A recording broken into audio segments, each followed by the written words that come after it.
Namaskaram. Stories, a reflection of Gita and Vedas.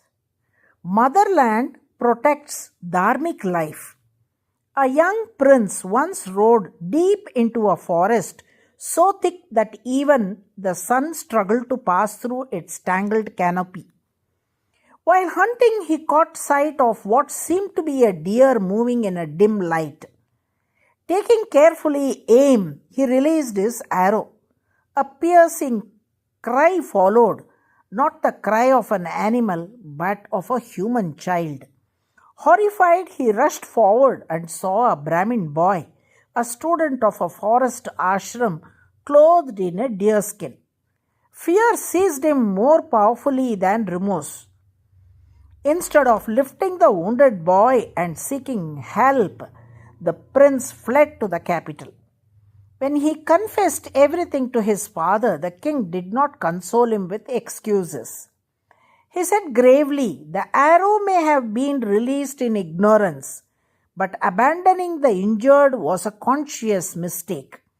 True nobility lies in facing the consequences of one's actions."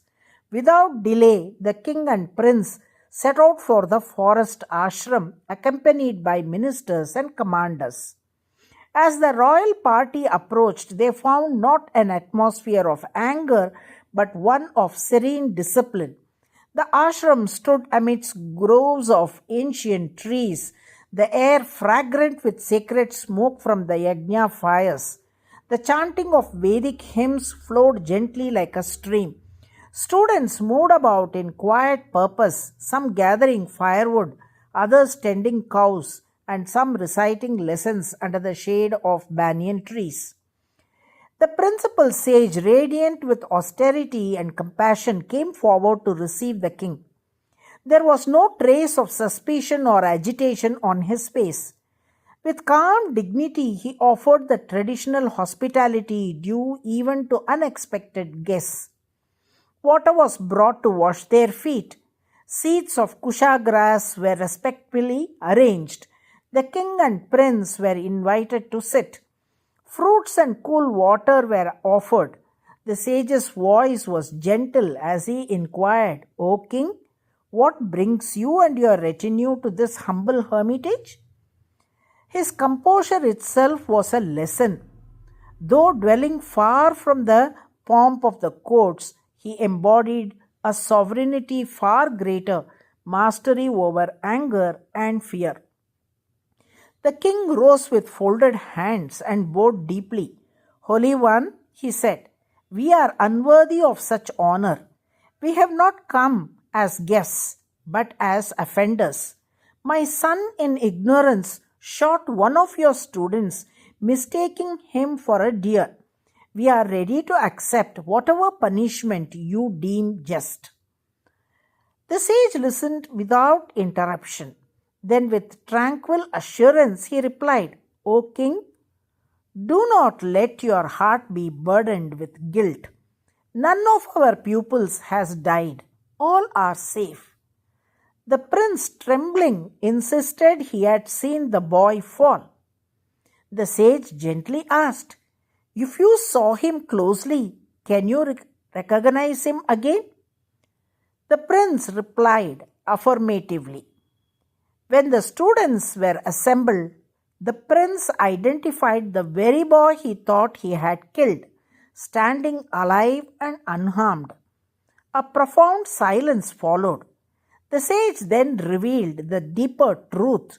We live in strict adherence to dharma as ordained in the Vedas. Our lives are governed by purity, self-restraint, truthfulness, and devotion. In such an atmosphere, negativity finds no foothold. Where righteousness prevails, even death cannot assert domination. The prince understood that the true shield of life is not armor, but dharma. The king realized that the strength of a kingdom rests not in armies, but in the moral force of its people. This spirit finds a majestic expression in the Atharva Veda, 12th Kanda, first Sukta, that is Bhumi Sukta or Prithvi Sukta, and fifth mantra, which glorifies the sacred land where righteousness thrives. यस्यां पूर्वे पूर्वजनाभिचक्रे यस्यां देवा असुरानभ्यवर्तयन् गवामश्वानाम् अयसश्च विष्टाभगम् वर्तः पृथिवीनो दधातु. The meaning is, in that land where our forefathers performed noble and heroic deeds, in that land where the Devas triumphed over the Asuras, that land which flourishes with cows, horses, and birds, may that earth grant us vigor, brilliance, and sustaining strength. Just as the ashram was protected by unwavering adherence to sacred law, so too does the motherland safeguard those who live by dharma. When conduct is pure and hearts are aligned with truth, the very soil becomes a source of protection, vitality, and divine grace. The narration clearly conveys that the land sanctified by righteousness becomes a shield. Dharma creates a field of protection. The motherland nourishes and safeguards those who live by the sacred law. Narayana, Narayana.